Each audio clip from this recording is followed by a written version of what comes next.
Olá, queridos ouvintes do nosso CesaCast. É carnaval, que delícia! Quando inicia o ano, nós aqui do Cesa já começamos a fervilhar as emoções, pensando nessa época deliciosa que é o carnaval. Nesse episódio especial, falaremos exatamente sobre como a cultura de uma região pode ter impacto direto na área em que estamos inseridos. Se você está chegando por aqui agora ou não trabalha conosco, prazer, nós somos o Cesa, um centro de inovação que há mais de 2 décadas forma pessoas e potencializa as estratégias digitais de diversas organizações. A gente tem muita experiência na construção de produtos e serviços pensados para o mundo complexo e digital. Daí, então, surgiu a ideia desse podcast. Bora, então, iniciar esse papo sobre cultura, carnaval e tecnologia? Vem que tá massa!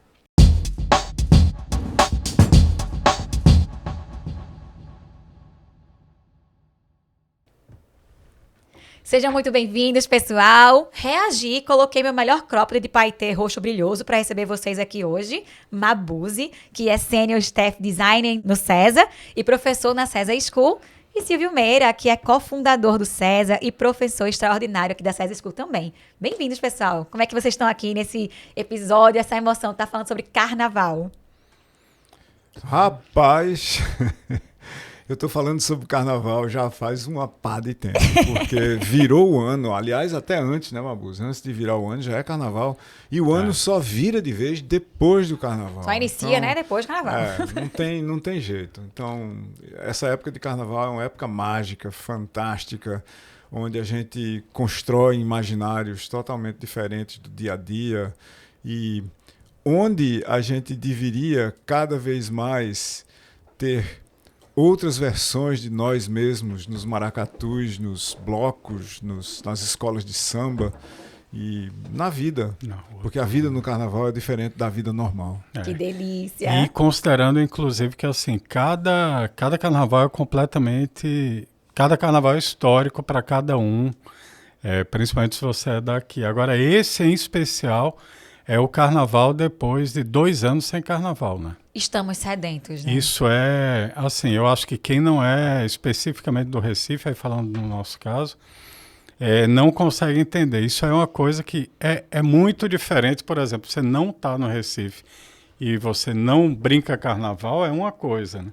Mas você sabe que essa grande entidade, essa coisa que é o carnaval dessa cidade, está acontecendo. Mas, de repente, não acontecer durante 2 anos...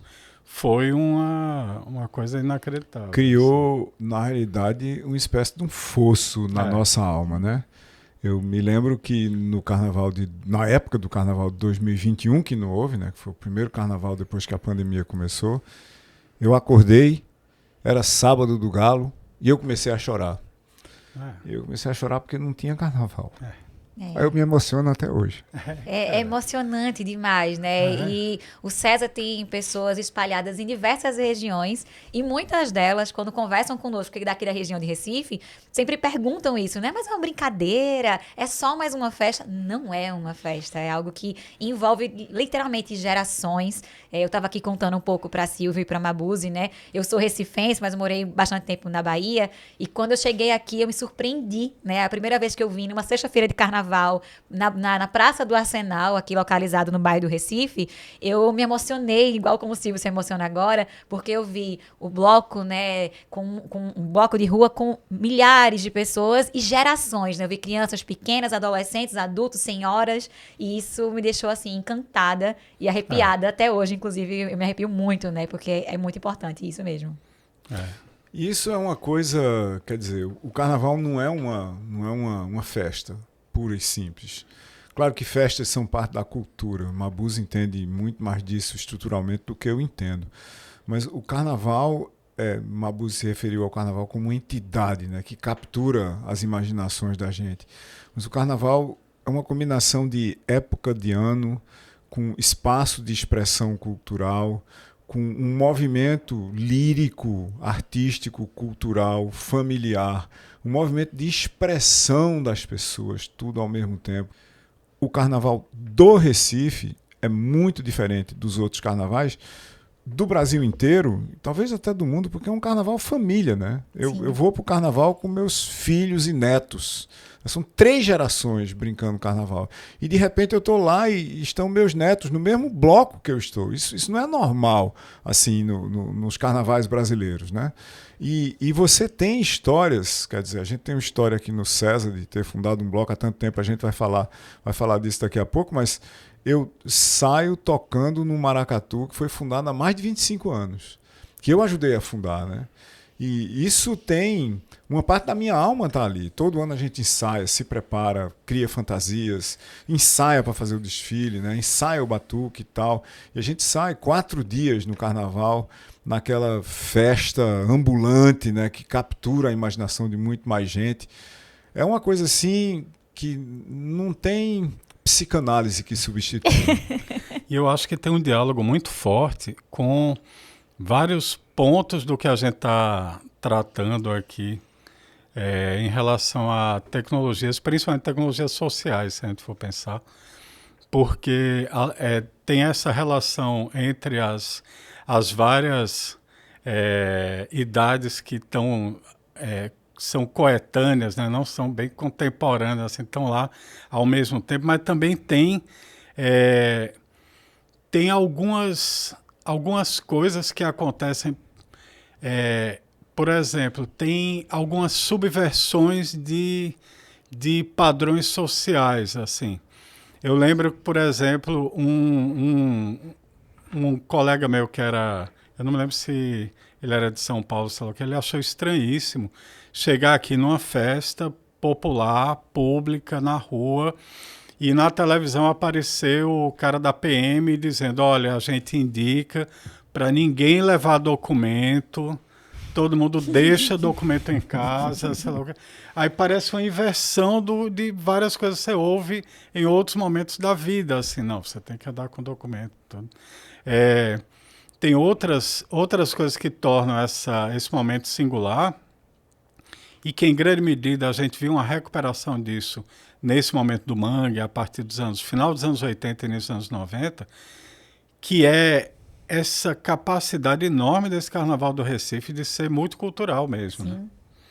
De ser completamente... plural, né? Plural. E aí é muito engraçado, porque é uma coisa que está na história do Carnaval do Recife. A gente teve um momento, que é um momento... eu tenho uma história, não sei nem se eu já comentei isso com o Silvio algum dia, mas eu só fui gostar de novo de frevo. Não é de novo, eu só fui entender e gostar de frevo mesmo, muito recentemente, a partir de 2000 mais ou menos. Porque tinha um peso na história do frevo, a partir dos anos 70, um peso negativo, que foi o seguinte, com a ditadura militar, começou um movimento de criação, era muito subversivo um carnaval tão multicultural, tão cheio de possibilidades como o nosso. Então tinha que ter uma oficialidade, e a música oficial do carnaval, o Silvio lembra bem disso, era o frevo. Isso era uma coisa que fez com que, por exemplo, eu em uma geração minha tivesse uma certa aversão a frevo. Com a história do movimento Mangue, de uma coisa que começa a reinterpretar um monte de coisa, a gente conseguiu entender novamente essa riqueza. Mas essa história de você chegar na rua e ouvir... Eu vou pegar um exemplo, um dia maravilhoso, que é o sábado de carnaval. Houve um momento, agora não, estou com um filho pequeno, tudo novamente, aí não dá para fazer isso, mas eu e minha esposa, a gente ia de manhã, cedinho, para o Galo da Madrugada, e aí era frevo, assim, de todo tipo que você ouvia. Aí ia para Olinda, e tinha um monte de bloco passando, eu acho pouco, sei lá o quê.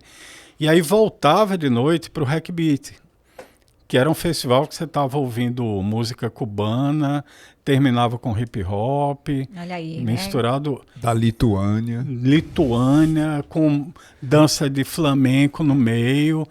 E assim, você reggae olha também, e diz, né? reggae, e você diz, isso é o Carnaval do Recife hoje.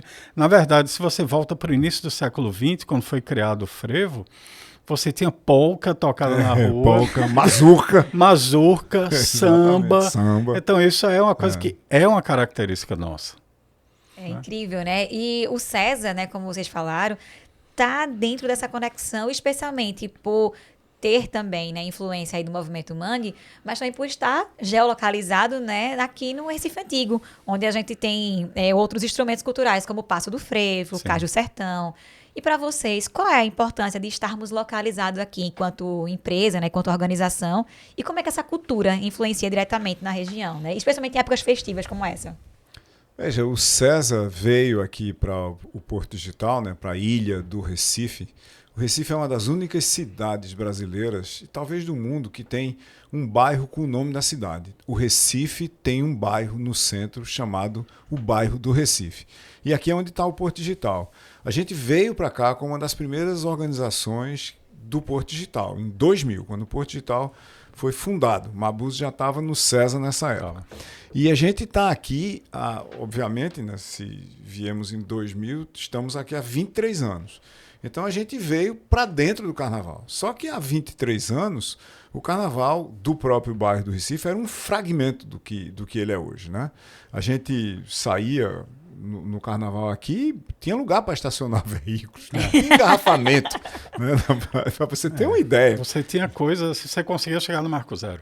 Você conseguia chegar no Marco Zero. Então, esse processo de, vamos dizer assim, de explosão do carnaval no centro do Recife, que aconteceu junto com, mas não por causa do Porto Digital, fez com que a gente passasse por um processo, nessa época de janeiro e fevereiro, de imersão nesse festejo cultural, símbolo do estado de Pernambuco, talvez, porque tem uma coisa paradigmática aqui, né? Tá, Moraes Moreira para dizer para a gente, né? O frevo que é pernambucano, pam, pam, pam. E que foi modificado quando chegou na Bahia, né? Quando a gente olha para o que acontecia nesse centro da cidade no passado, e você compara com o que aconteceu no carnaval nas outras regiões brasileiras, uma parte significativa, por exemplo, dos blocos de carnaval de Salvador, isso não é nenhum demérito, Salvador sempre teve outras manifestações culturais, mas bloco de carnaval como a gente teve no Recife surgiram em Salvador na década de 70. E nós estamos olhando para blocos no Recife que já completaram 100 anos há muitos anos. Então, a gente tem uma história de carnavais aqui no centro do Recife, em Santo Antônio, São José, que são os bairros mais próximos daqui, e no centro do Recife, de mais de século. De uma certa forma, nós de tecnologia, assim, chegamos pela beirada desse espaço, né? Pela periferia desse espaço, querendo ser aceito por ele. E uma das formas de ser aceito nesse espaço festivo, folclórico, mas também extremamente simbólico da identidade pernambucana, é criar um bloco, né? E isso é também uma tradição dos carnavais desde o começo do século XX. E está no próprio nome dos blocos. Quando você olha, Vassourinhas era um bloco do pessoal que limpava a rua, né? Madeira do Rosarinho era um bloco da galera que fazia móveis, das movelarias, dos moveleiros, dos madeireiros, assim por diante. E por aí você vai. Você tem uma miríade de blocos no Recife que... É claro que tem muito bloco criado por famílias, por grêmios culturais, assim por diante, mas os blocos que a gente podia chamar de profissionais, que foram criados por profissionais de uma certa empresa, aliás, às vezes, ou organização, para, aspas, brincar o carnaval, né? E a gente chegou nessa parada e começou a fazer a mesma coisa. Quem não está no Recife não percebe isso, porque no dia a dia é que é lindo. Por exemplo, você liga a televisão e tem uma reportagem sobre vacinação, uma coisa bem séria, sei lá o que, aí tem a entrevista dentro da Secretaria de Saúde, e ela tá toda decorada de carnaval. Exatamente. Isso é lindo. E um dos pontos da vacinação é no Paz Douradas, né? Que é campeão do carnaval. Obviamente, né? É óbvio que é. Né? Onde é que faria, né? Onde é que você faria isso? Então, você tem uma dinâmica do carnaval que ela transcende em muito o aspecto festeiro. O carnaval é uma manifestação econômica também. Uma quantidade muito grande de coisas se movimenta por causa do carnaval. Na minha própria casa, eu estou vivendo num ambiente de fazer e provar fantasia já faz mais de um mês, porque No caso do Maracatu Acabralado, onde eu toco, por exemplo, a gente está tocando e saindo, ensaiando e saindo completamente paramentado, com o cortejo do maracatu e tudo, há mais de um mês já. Então não é um carnaval que acontece em 4 dias, né? É um carnaval que acontece em janeiro e em fevereiro Que todo. tem todo um planejamento, toda uma arquitetura, inclusive, né? E uma coisa que eu acho muito interessante também aí de quem há pouco tempo, né? Há pouco mais aí de 15 anos começou a entender o carnaval aqui em Recife, do Recife, é que aqui na ilha do Recife, né? No ecossistema do Porto Digital, é muito para além da atividade organizacional que as empresas estão. Existe um propósito para estar aqui, né? Quando foi criada a iniciativa do Porto Digital, a ideia era fazer com que essa área fosse mais próspera, que fosse menos marginalizada, né? Auxiliasse, inclusive, as comunidades que estão aqui localizadas, né? E o carnaval faz parte disso, não é isso mesmo? Isso. Não só faz parte disso, de uma relação social com o entorno, como uma das grandes razões, e a gente percebeu bem o impacto da pandemia nesse momento, foi propiciar esse ambiente de encontro, né? De encontro entre as pessoas. E não era um ambiente de encontro qualquer, né? Porque justamente o fato de ser o grande ambiente de encontro, um dos grandes ambientes de encontro da cidade durante o carnaval, faz com que as relações que se formem assim, se formam nesse momento em que você olha, pô, eu estava aqui no carnaval. Mas é um encontro, e é um encontro, Mabuse, me permita, assim, me intrometer Claro, na conversa, mas é talvez o encontro mais democrático e revolucionário sob vários aspectos, né? Porque, por exemplo, num dos blocos que eu estou, o regente do batuque, não é um maracatu, é um bloco que tem um batuque, o regente do batuque é um garçom que eu encontro no restaurante. E se eu for tocar lá, e quando eu toco, ele na realidade é o meu maestro. Então você tem uma inversão total do ponto de vista econômico-cultural, né? Porque lá ele é o organizador, lá é ele quem lidera. E no bar ele é o garçom. E isso muda a minha relação com ele no bar também. Porque nós temos uma outra relação onde ele é meu líder. E isso não é uma coisa que acontece a troco de nada. Tem consequências pessoais, tem consequências às vezes familiares, tem consequências grupais, comunitárias, né? De você ver que é um outro ser humano. Como você, que podia estar liderando um bocado de coisa no seu trabalho, por exemplo, se tivesse tido a oportunidade. Porque lá no Batuque, porque ele teve a oportunidade, ele é o líder. Entendeu? E isso a gente não necessariamente vê. Isso eu acho que é revolucionário no carnaval. E acho que transcende, inclusive, essa ideia de ser uma festa do povo para o povo, né? Você mistura realmente gerações. Principalmente e também, no caso do Recife, que não é um carnaval de palcos, né? Não é um carnaval de palcos e trios elétricos. Os trios elétricos têm o seu lugar no Galo da Madrugada por causa da imensidão. Seria impossível fazer aquilo com orquestras na prática, né? É simplesmente grande demais. Mas acabou o Galo, vamos pro chão. Vamos pro chão. E no chão, cada um é um. Né? Cada um é um, estamos todos no mesmo contexto, não tem ninguém acima, não tem ninguém abaixo. E a festa é nossa. E é legal demais porque aqui no ecossistema as empresas se engajam muito com isso e há um encontro, né? Uma expectativa, inclusive, desse encontro de as empresas se encontrarem mesmo, né? Nesse carnaval de rua. É incrível. E Mabuse, né? A história do César se mistura muito com a riqueza criativa do movimento Mangue Beat. Conta um pouquinho pra gente aí, especialmente para as pessoas colaboradoras do César, né? Pessoas que não conhecem bem esse movimento. Como foi que a construção dele surgiu e como é que ele tem essa relevância para a nossa região e também na cultura interna aqui do César? Eu acho que a gente pode entender, para tentar fazer até uma analogia com o surgimento do César, se o César surge por uma inquietação de professores que estavam nessa angústia de ver as pessoas que eram formadas saindo para trabalhar fora do país, fora do estado, assim, todo esse período de Silvio é uma das pessoas que ficou nessa inquietação que levou a ver as pessoas, você tem todo um investimento nessas pessoas, todo um carinho nessa formação e de repente todo mundo vai embora. Isso leva a uma inquietação de querer mudar o lugar, né? Essa ideia de que você tem duas opções nesses momentos, ou você muda de lugar ou você muda o lugar, né? O que a gente estava vendo num momento anterior, que foi o final dos anos 80, início dos anos 90, era uma situação muito semelhante do ponto de vista cultural, em que, assim, se você quisesse fazer música, cinema, qualquer manifestação dessa, você tinha que sair daqui. E a gente estava querendo fazer o oposto. A gente tinha... não havia nenhuma grande pretensão, é importante dizer isso, de criar um movimento. Eu acho que é uma das razões que essas coisas viram movimento, é que a pretensão não havia. Se você sair para fazer um movimento, não acontece nada. Né? Não acontece nada. E aí o que basicamente era um grupo de amigos que tinha duas grandes bandas à frente, que era o Mundo Livre S.A. e o Nação Zumbi, e que uma série de fatores foram se encaixando, né? Foi o momento em que começa a internet aqui em Pernambuco, na verdade no Brasil, né? Foram, assim, teve um início de um olhar para a gente, mais um ciclo, na verdade, de um olhar para o bairro do Recife. A gente está falando aqui do bairro do Recife como Porto Digital, a gente estava olhando novamente o bairro do Recife como um lugar para fazer festas alternativas, tudo mais, uma revitalização pela cultura que aconteceu nessa virada dos anos 80 para 90.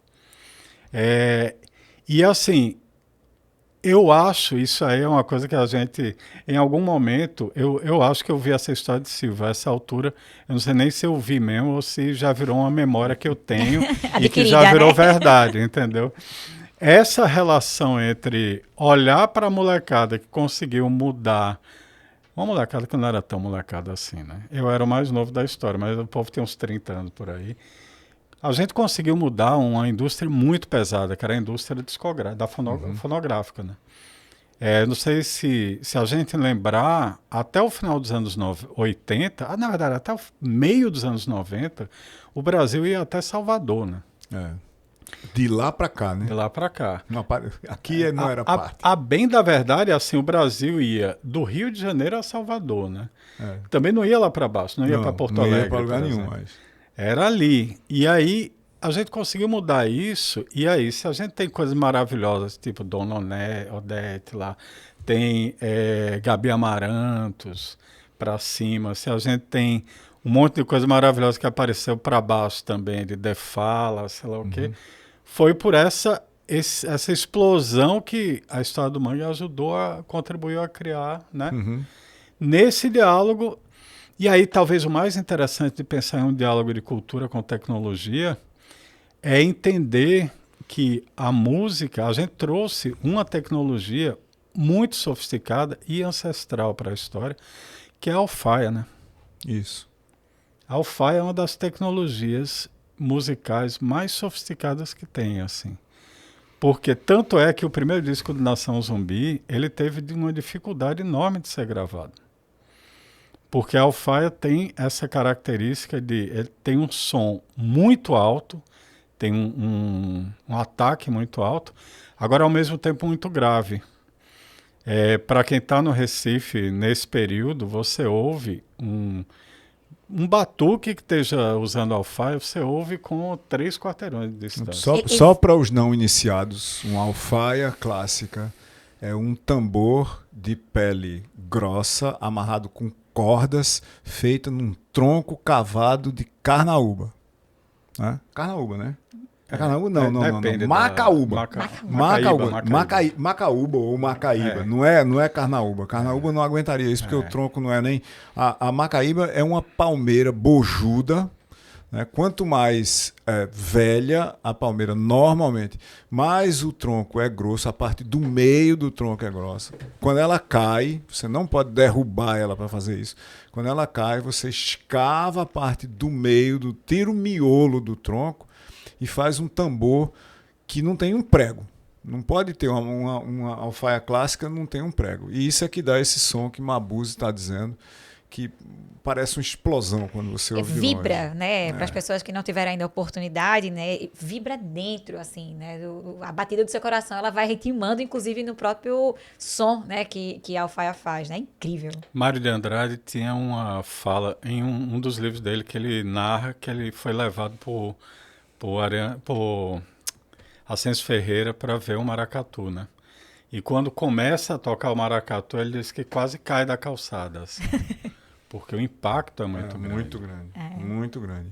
E é assim, não só é muito grande, mas é ensurdecedor. Hoje você tem menos maracatus do que batuques, né? O batuque é só, vamos dizer assim, a orquestra de tambores que batem para que um cortejo imperial dance, né? Na realidade, o maracatu é uma coisa mais complexa. O maracatu, na realidade, é um terreiro em desfile festivo na rua, né? E hoje você tem batuques por batuques que não tem nenhum cortejo. E eu vi um aqui no Porto Digital, estava ensaiando domingo passado, né? Na realidade, anteontem, hoje é terça,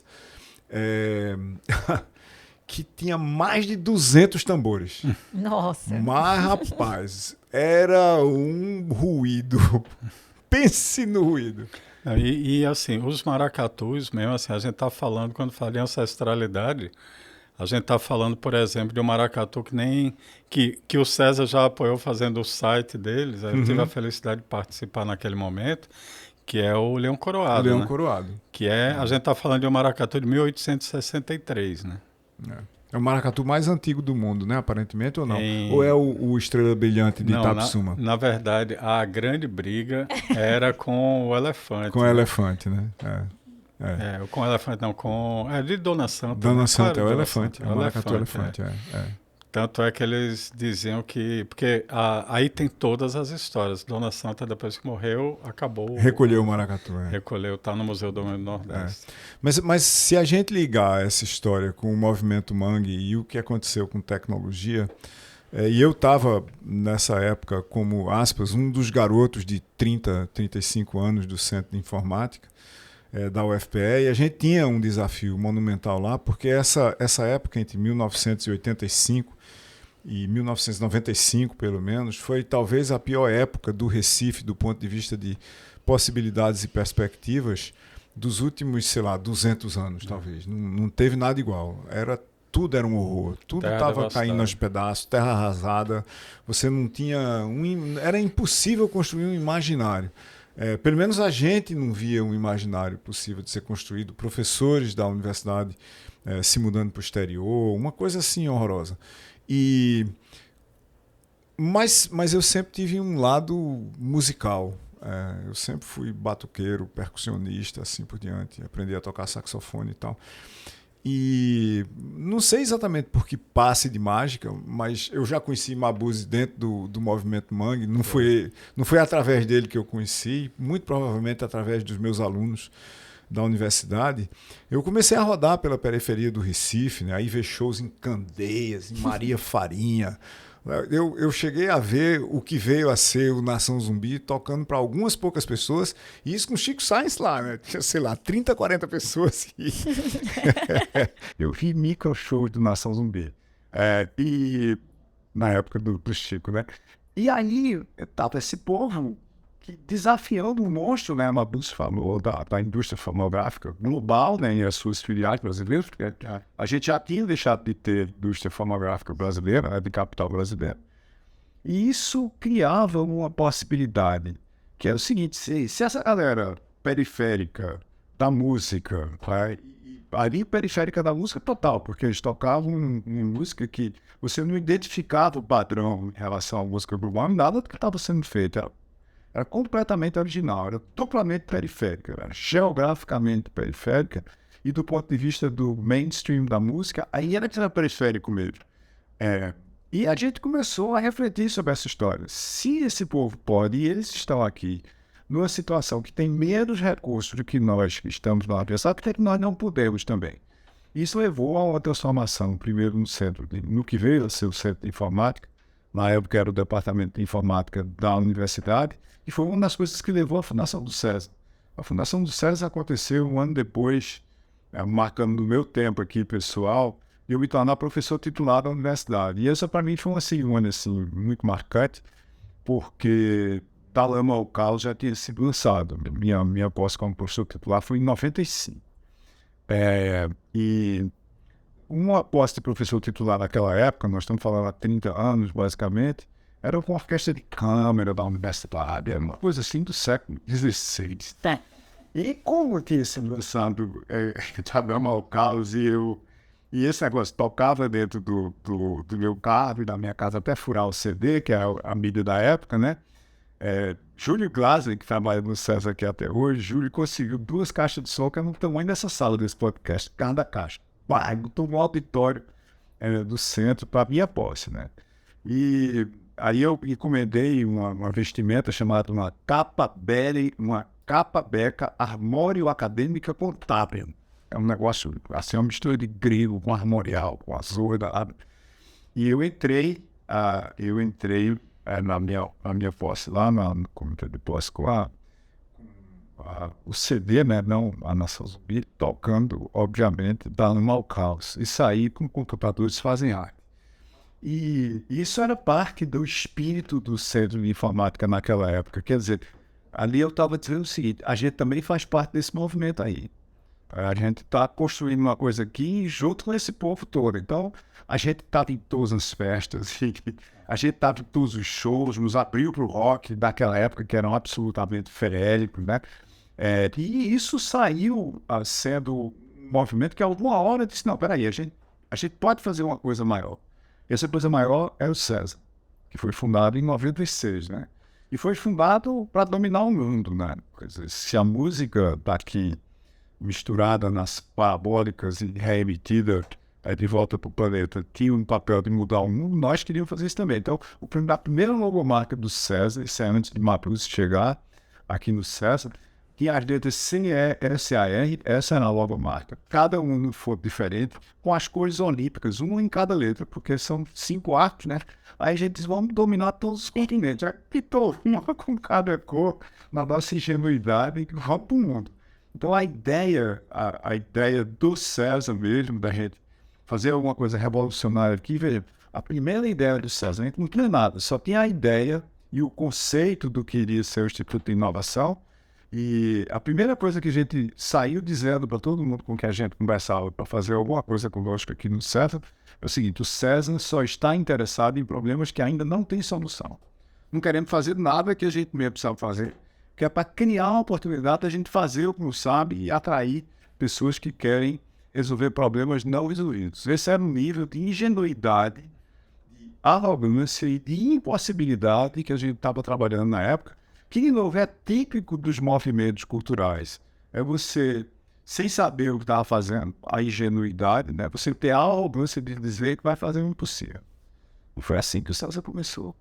O Silvio comenta, inclusive, que em algumas entrevistas que o Silvio já deu, né, que o César é spin-off do Magabeating. Ele é a calça que bebe dessa fonte, né? E para nós, pessoas colaboradoras, né, a gente acaba sentindo muito isso, especialmente aqui na região, porque os valores do César, aqueles valores institucionais que toda organização tem, né, acaba que permeia muito com a ideia do Langebeat, né? A gente tem uma que eu acho incrível, que é ousadia e protagonismo, né? E que é herdada exatamente dessa cultura, dessa relevância, né? De você querer realmente olhar as coisas e sempre olhar para o futuro, uma inovação geracional, né? Trazer aí uma possibilidade de fazer coisas diferentes, né? Acho que a gente herdou isso muito no Langebeat. É incrível que a gente traz também para as pessoas que não residem aqui em Recife e que não tiveram a oportunidade de conhecer meio movimento. A gente consegue consolidar isso através das nossas práticas organizacionais, né? É muito legal ver como a arte, como a inovação, como a cultura e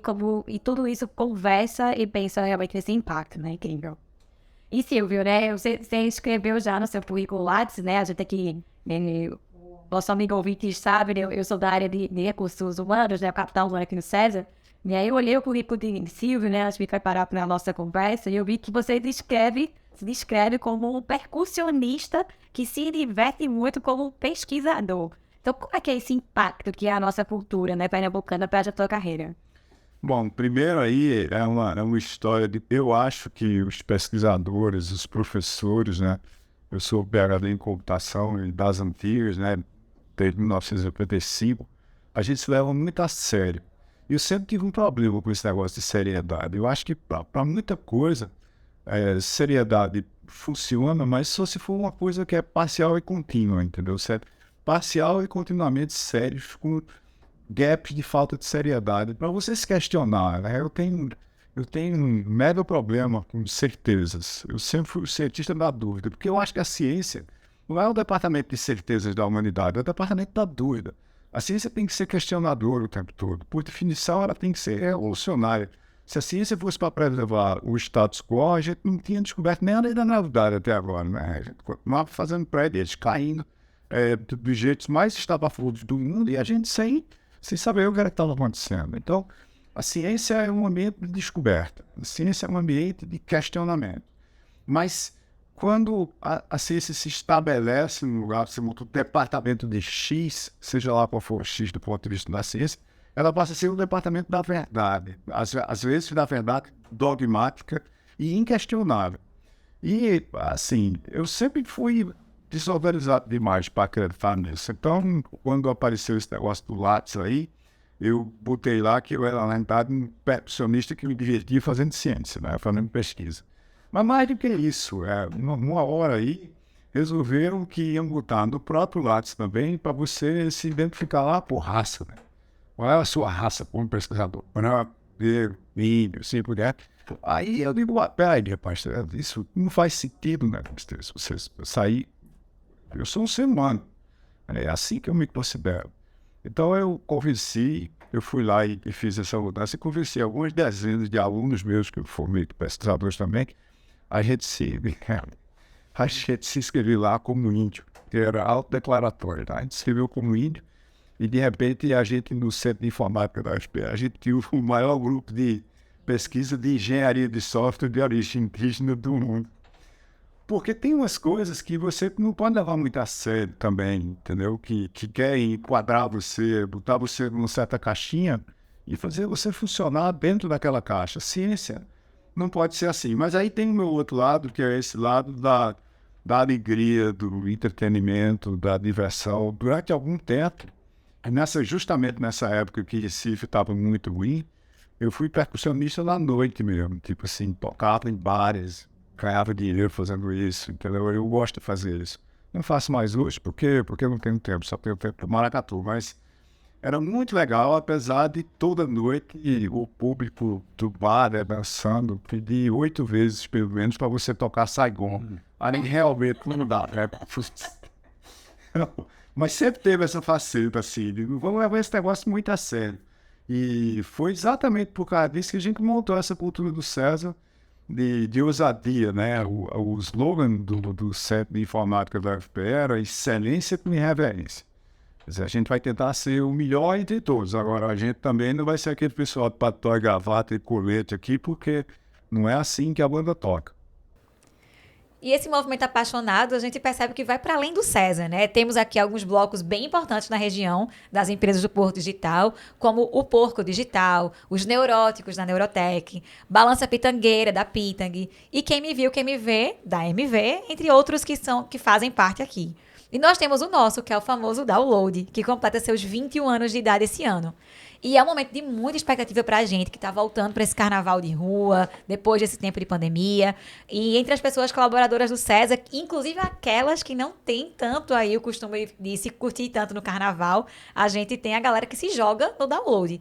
Eu queria saber um pouquinho de vocês, né? Como é que foi essa iniciativa, como é que surgiu o Download, como é que é essa escolha das pessoas homenageadas. Vocês já curtiram muito o Download por aqui? Eu ia comentar que, assim, eu tenho uma história específica do Download. Quem sabe melhor todo o surgimento não é Silvio, mas foi no primeiro Download, inadvertidamente, alguém marcou uma reunião com... não era bem o cliente, era um grupo que estava começando um trabalho, que era um grupo... era uma reunião, uma conf com um monte de gente da Europa toda, assim, uma coisa que já era aquela... Marcou no dia do Download. No dia do Download, às 11 da manhã. Então, foi completamente inadvertido a pessoa que fez isso. E a gente, no meio da reunião, a mesa tremia, sabe? Com o barulho do carnaval, assim. Era uma agonia, rapaz, esse negócio, esse momento. Assim, a gente só... Não, vamos ver se termina logo, Mas como é que foi isso? Não, a ideia básica do Download é extremamente simples, né? Basicão total. A data de fundação é 2002, né? 2002. Então a gente chegou aqui no Porto Digital em 2000, mais ou menos arribado, ainda tinha uma base na UFPE, o prédio sede do SESA aqui estava sendo reformado ainda, a gente tinha um espaço bem pequenininho. Em 2001 a gente conseguiu vir, eu acho, como um todo, mas não tenho certeza porque sou muito ruim de datas. E aí, em 2002 tinha carnaval e a gente já estava todo mundo aqui. E, de novo, associações profissionais e empresas têm blocos de carnaval. Isso faz parte do ser recifense, não é uma alternativa. Minha empresa talvez devesse montar um bloco. Se você é realmente pernambucano e seu coração bate no compasso dos ritmos daqui, você tem que ter um bloco. Não tem alternativa. Isso vai acontecer. Isso vai acontecer alguma hora. Então, já que é mais ou menos a fala de Dom João VI, né? Já que vão criar um bloco para o César, vamos criar um bloco para o César. Vamos nós, né? E aí, teve um pequeno concurso de nomes numa mesa de bar em algum lugar, e eu nem sei exatamente porque ou quem botou o nome Download na mesa, mas depois de várias garrafas de uísque e nenhuma decisão, ficou Download. E eu saí para casa, eu acho, e Geber Ramalho tinha dito, todo bloco tem que ter um hino, né? E eu escrevi a letra do hino do Download, que não dava para cantar, mas Geber, que é um maestro e arranjador, pôs a música, organizou e aí, enfim, deu para tocar. A gente gravou num MP3, eu acho, não sei nem coisa assim, não foi uma coisa assim safadíssima e saiu com um mini trio daqueles, não tinha orquestra sendo puxada a mão, em suma. Mas saiu, entendeu? Que era a coisa, não pode se levar muito a sério, porque se você olhar para um desfile, para uma concentração e para um desfile do Download hoje, eu duvido que pode ter com o mesmo profissionalismo aqui, mas com profissionalismo igual ao do César não tem. Tem uma mega orquestra gigantesca, tem uma mega concentração, tudo funciona, parece um relógio. Mas você não funda um bloco de carnaval assim, né? O processo típico de fundação de um bloco de carnaval é um grupo de amigos se juntam numa mesa e define que vai criar um bloco. Aí você tem todo um conjunto de processos que acontece por trás disso. Tem que ter organização, tem que ter orquestra, tem que ter segurança. Se tiver uma concentração, tem que ter licença da prefeitura. Quer dizer, tem toda uma arquitetura do processo. Mas a gente fundou o bloco para se divertir, né? E depois, pouco tempo depois, foi fundado o Porco Digital, né? Que a ideia, o Porco Digital é o bloco do Porto Digital como um todo. E é um bloco anárquico total, é menos hoje do que era na época da fundação, mas o grande objetivo do Porco Digital era causar uma ruptura no download, né? Que é também uma razão pelas quais você funda blocos. É uma né? tradição. É uma tradição também. Isso não é uma coisa assim, não é uma disputa que faz sentido e faz parte do carnaval, né? Para você ver quem tem a maior orquestra, qual é a orquestra que toca sem atravessar, quando se encontra com a outra orquestra. Tem toda uma estratégia dos maestros e assim por diante. E a gente sempre teve esse embate carnavalesco com o Porco Digital. E que coisa linda, inclusive, é o encontro de duas troças, né? Exatamente. Aquelas orquestras duas tocando. Exatamente. Incrível. E não é uma coisa anormal, como muita gente pensa. Pô, teve uma briga. Não é isso. Não tem uma briga, tem uma disputa carnavalesca que faz todo sentido e tem que ter mesmo, porque isso eleva a barra do carnaval de cada um, né? De você passar o ano todinho, às vezes, pensando. Eu já vi maestros treinarem orquestras, porque não é só ensaiar, né? Uma coisa, você tocar sentado no conforto de um palco é uma coisa, por mais público que haja. Mas você tocar no meio da rua, com todo mundo indo para lá e para cá, uma confusão danada, e ainda por cima, com outro bloco vindo para cima de você, tocando mais alto, para tirar a sua orquestra do ritmo, rapaz... E aí, você me permite, eu tenho que fazer um parêntese, porque isso é uma coisa que a gente tem que ressaltar. Quem não é daqui não tem essa experiência. São poucos, essa frase está vindo muito por aqui, mas é verdade. São poucos lugares do mundo que tem essa experiência, você pode ter essa experiência de ter, e aí é plural, orquestras tocando no meio da rua. Isso. Isso é fantástico. Não são bandas. Orquestras. São orquestras. Nós estamos falando de um naipe de tuba, 4 a 6 tubas. Um naipe de trombones de vara, com 8. Um naipe de trompete com mais 8. Um naipe de saxofone com mais 8, entendeu? Uma percussão da pesada. Então você está falando de uma orquestra que tem para o mesmo frevo seja lá qual que vocês for escolher, Fogão, por exemplo, um frevo clássico do carnaval de rua, você vai encontrar 8 orquestras diferentes no Porto Digital, tocando cada uma do seu jeito. Aham. Não é aquela mesma coisa assim, todo mundo tem a partitura. Aqui se dá o trabalho de você fazer arranjos diferentes para diferenciar a sua orquestra. Em particular, a última orquestra que tocou no Carnaval de 2020, do Download, era absolutamente fantástica. Cara, Ela tocava assim, era uma sinfonia no meio da rua. É incrível. E, em particular, depois que a gente começou a realmente organizar o Download, né, a gente começou a trazer, o Download começou a ser caracterizado pela orquestra dele, né? Porque o Porco Digital tem a orquestra do Eu Acho É Pouco. Não é uma orquestra trivial, tá certo? é E muito para boa. você, aspas, e a gente levantou a barra por causa do Porco Digital. Foi sério. É. Porque quando os meninos criaram o Porco Digital, no primeiro ano eles disseram, não, a gente vai sair com a orquestra do Eu Acho É Pouco. E a gente já tinha contratado a nossa. E ela não chegava nem na metade do Eu Acho É Pouco. Mas assim, putz, o ano que vem a gente tem que mudar isso tudo. Aí começamos a contratar a orquestra, quer dizer, orquestra séria, né? Orquestra que tocava mesmo. Nós estamos falando de gente que toca por partitura no meio do carnaval. E isso é uma coisa linda, porque você vê, tem blocos que são completamente populares, que nem o João Travolta. E aí você tem o João Travolta, que é maravilhoso, super popular, e é Maestro Oséias que está lá na frente. É, exatamente. Que é a Sinfônica do Carnaval de Isso é Olinda, né? maravilhoso. Isso é Exatamente. maravilhoso. Isso é fantástico. Então, essa coisa, veja, um bloco de carnaval, ele se refunda todo o carnaval. Isso é fundamental, entendeu? Então, tipo assim, se você me perguntar o que é que você faz hoje no Download, eu não faço nada. E ainda bem que eu não faço nada, porque tem uma galera que vai passando para outra galera, e mais uma, e mais outra, entra outra turma, entram várias outras turmas. E agora que tem a César School chegando, que a meninada tá começando a entender a parada, você tem gente de 70 anos como eu, e você tem gente de 18 anos da César School. Na hora que esse espírito for apropriadamente capturado, se for, né, que eu espero que seja, pela meninada nova da César School, você eterniza o bloco. Porque o ponto e o problema é você ficar preso a uma fórmula da fundação que morre com a morte dos fundadores. E isso é tudo que você não quer de um bloco, porque ele tem que ser uma comunidade viva, né? Ele tem que ser uma comunidade que evolui, que muda, que redefine o carnaval à medida que se redefine como expressão daquela comunidade. E o carnaval ele traz justamente esse legado, né? Que é passar justamente para que continue vivo, né? E se você é daquele Recife ou está na nossa região, ou vai estar na nossa região, a gente convida para curtir conosco o Download. É um bloco de rua, como dissemos, sai na sexta-feira de carnaval, no dia 17, em frente aqui ao César Tiradentes, localizado na Praça Tiradentes.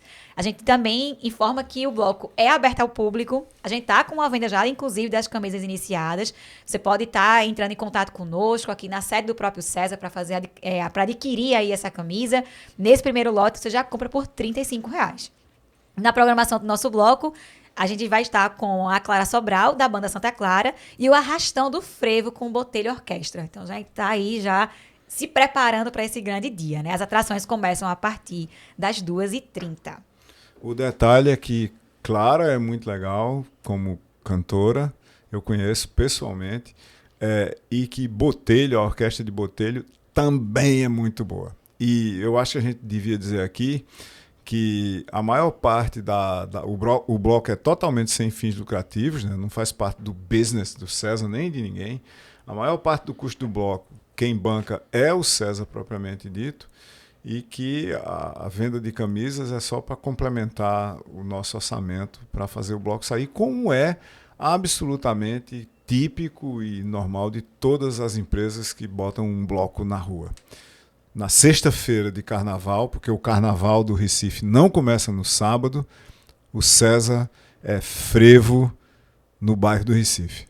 Muito bom. É isso. Que momento incrível foi esse, viu? O carnaval é isso, é tradição, é arte, é cultura e é para além de uma festa temática, como nós podemos ver aqui. Movimentos culturais como esse auxiliam no fomento da cultura de uma região, impactando no âmbito financeiro, turístico e também de fortalecimento de um clima organizacional, a todos inseridos nesse contexto. Chegamos aqui ao final desse episódio especial sobre cultura e tecnologia do nosso podcast. Gostaria de agradecer a presença ilustre dos carnavalescos Mabuse e professor também aqui, Silvio Meira. Agradecemos muito a presença de vocês. Vocês querem deixar aqui uma mensagem carnavalesca para os nossos amigos ouvintes? A minha mensagem para o carnaval é muito simples. No carnaval e em qualquer época, quem bebe menos se diverte mais. Boa. Boa! Eu acho que eu vou aproveitar que a gente falou tanto de tradição e a gente reinventa tanto, cria tanto a tradição. E a gente está falando tanto do olhar aqui de dentro mesmo, do nosso olhar, que eu vou citar um cara que é um autor que o Silvio também gosta muito, que não é daqui, mas ele também não é de canto nenhum. Ele se dizia que não era de canto, não era sem chão, que é Willem Flusser, que ele tem um texto lindo sobre o carnaval, e ele fala um negócio que eu acho maravilhoso, que ele disse que o carnaval, o cara veio da Tchecoslováquia para entender perfeitamente o carnaval no Brasil, que ele disse que o carnaval é o momento em que as máscaras caem, sabe? As máscaras caem, aí efetivamente acontece, aparece a verdade, ou seja, a balconista se revela o que é uma princesa. O gari se revela no que ele que é um Pierrot e por aí vai, assim. Eu acho que as pessoas se tornam o que realmente são no carnaval. Vamos embora. E o garçom vira o líder do batuque. Vira o líder do batuque, vira o mestre. Da comunidade. Vira o mestre, né? Incrível, Massa. pessoal. Então, a gente deixa aqui esse desejo para que todos curtam o carnaval em paz, com segurança. E foi um prazer ter vocês aqui conosco, batendo esse papo muito massa, que traz tanta alegria e muita conexão para nós aqui do César. Gostaria de agradecer mais uma vez a vocês, nossos amigos ouvintes, que continuem conosco nesse projeto. Esse foi um episódio especial, só para vocês matarem as saudades do nosso CésarCast, já que encerramos a temporada sobre capital humano. Deixo aqui o convite para continuarem nos acompanhando e aguarde a próxima temporada, onde falaremos sobre carreiras e inovação. Continue a seguir o nosso podcast e acompanhar o César em todas as nossas redes sociais. Tem alguma sugestão, comentário a fazer sobre o assunto ou mesmo uma crítica? Chega mais, manda um e-mail pra gente no podcast@cesar.org.br. Bora dali, até mais! Valeu!